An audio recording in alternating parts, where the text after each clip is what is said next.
Hello. मैंने आपको previous video में कहा था कि पावर इंजीनियरिंग स्टार्ट करने से पहले मैं आपको बेसिक ऑफ थर्मोडायनेमिक्स पढ़ाऊंगा, ठीक है।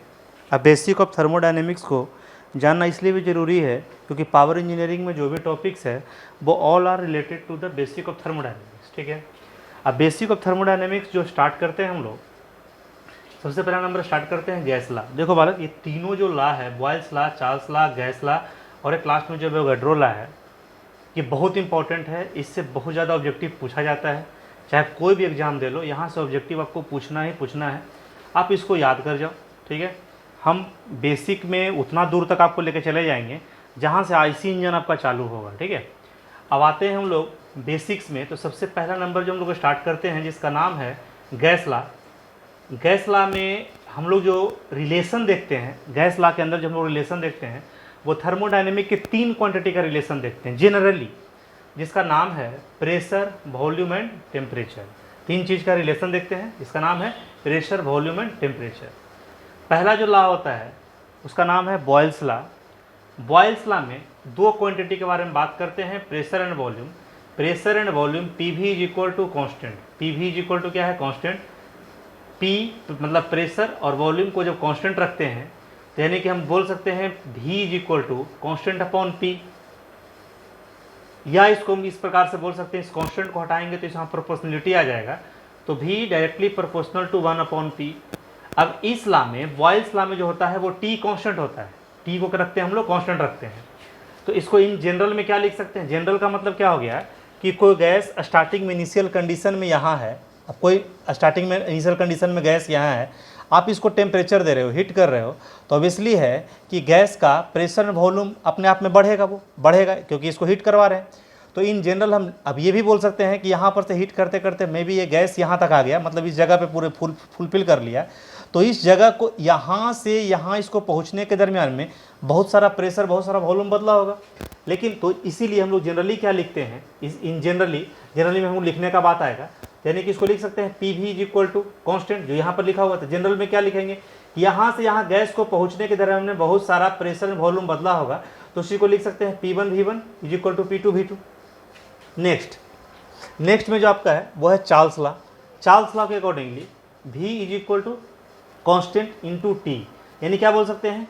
V directly proportional to T। यहाँ प्रेशर कॉन्स्टेंट रहेगा, यहाँ P को कॉन्स्टेंट मान के चलेंगे, ये इसको जनरल कंडीशन में ऐसे लिख सकते हैं V बटा T is equal to constant. अगर गैस एक्सपैंड कर रहा है, जब प्रेशर कांस्टेंट रख रहे हैं फिर भी गैस एक्सपैंड कर रहा है, तो उस समय क्या हो जाएगा? किसी भी 2 कंडीशन का हम लेके चलें, मतलब यहाँ से यहाँ इस गैस को पहुँचने में मान के चलते हैं कि n लगा होगा, ठीक है, n स्पेसियस जगह पे वो गया होगा, कभी यहाँ कभी यहाँ कभी यहाँ कभी यहाँ, तो हम किसी 2 टर्म को लेके चलते हैं, तो इस यहाँ पर लिख सकते हैं ना कि V1 upon T1 is equal to V2 upon T2 in general condition में। तीसरा जो ला है उसका नाम है गेलुजैक ला। गेलुजैक ला में P directly proportional to T, मतलब क्या हो गया कि P directly proportional to T, pressure भी बढ़ेगा और प्रेशर को बढ़ाएंगे, अगर टेम्परेचर बढ़ाएंगे तो प्रेशर भी बढ़ेगा, या प्रेशर बढ़ाएंगे तो टेम्परेचर बढ़ेगा। कब? जब V is equal to constant रखेंगे। तो इस ला, अब यहाँ पर आप लिख सकते हैं, यहाँ पर इस बात को लिख सकते हैं कि T is equal to constant रहेगा, ठीक है। यहाँ पर आप इस बात को लिख सकते हैं P is equal to constant रहेगा, और यहाँ पर आपको लिखना है V is equal to constant रहेगा। तो इसको भी जनरल कंडीशन में क्या लिख सकते हैं? P1 upon T1 is equal to P2 upon T2, okay. तीसरा यानी चौथा जो ला है इसका नाम है Avogadro law. Avogadro law generally thermodynamics में नहीं ही आता है, मतलब कि जो आपको आईसी इंजन पढ़ाएंगे वहाँ पर इसका इस्तेमाल नहीं होगा, लेकिन थर्मोडायनेमिक्स के अंदर पढ़ते हैं तो एवोगाड्रो ला का बहुत ज़्यादा इस्तेमाल आता है, ठीक है। एवोगाड्रो ला क्या बोलता है? In this law volume occupied by an ideal gas, कोई भी आइडियल गैस जो होगा, आइडियल गैस जो भी आइडियल गैस है उसमें वॉल्यूम जो ऑक्युपाइड कर रहा है ideal gas is directly proportional to number of mole. मतलब क्या हो गया कि नंबर ऑफ मोल का मतलब कितना नंबर ऑफ मोल उसके अंदर एडजस्ट है, किसी भी गैस का कितना नंबर ऑफ मोल है तुम्हारा आपका। जैसे में कि अगर O2 का बात करेंगे, ऑक्सीजन, तो ऑक्सीजन का नंबर ऑफ मोल यहाँ पे कितना हो गया? 2, ठीक है। तो इसी प्रकार से कितना नंबर ऑफ मोल उसके अंदर एडजस्ट है, number of molecules of the gas present in the container, किसी भी कंटेनर में कितना नंबर ऑफ मॉलिक्यूल प्रेजेंट है किसी भी गैस का, तो ठीक है, उस लॉ के अकॉर्डिंगली जब आते हैं तो उसको हम लोग लिखते हैं, बोलते हैं एवोगैड्रो लॉ। एवोगैड्रो लॉ में वॉल्यूम, क्योंकि नंबर ऑफ मोल ऑक्युपाइड किसको करेगा, वॉल्यूम को, किसी भी कंटेनर के वॉल्यूम को ऑक्युपाइड करेगा, तो V डायरेक्टली प्रोपोर्शनल टू अगर n हो गया, यानी कि जनरल टर्म में क्या लिख सकते हैं, V/n इक्वल टू कॉन्स्टेंट। तो जनरली क्या हो जाएगा, अगर किसी गैस को गर्म कर रहे हैं तो उसका अगर किसी गैस को कंटेनर में रख रहे हैं, उसमें और भी सारे गैस को लेके आ रहे हैं, तो जनरल कंडीशन में क्या लिख सकते हैं, V1/n1 और V2/n2। ठीक है, अब देखिए कम्बिनेशन, अब ये जो है, अब इस तीनों लॉ का एक कम्बिनेशन लॉ होता है जिसको बोलते हैं combined of gas law, combination of gas law. Combination of gas law में क्या होता है, ये अगर इस तीनों लॉ को मिला दें तो इसके अकॉर्डिंगली आप देखिएगा, इसके अकॉर्डिंगली आपको समझ में आ जाएगा कि PV is equal to K into T. मतलब क्या हो गया, इसको इधर लेके चले आए तो PV/T इज इक्वल टू क्या हो गया आपको, कांस्टेंट, K यहाँ पर कांस्टेंट टर्म है। तो जनरल कंडीशन में अगर गैस का लिखेंगे तो लिखेंगे P1 V1/T1 equal to P2 V2/T2। ठीक है, अगर इसी लॉ में जो यहाँ पर हम लोगों ने लिखा है, अगर इसी में with addition of Avogadro law, अगर इसी में एवोगैड्रो लॉ का हमको ऐड कर दें तो ये जो लॉ बनेगा इसी को बोलते हैं आइडियल गैस लॉ।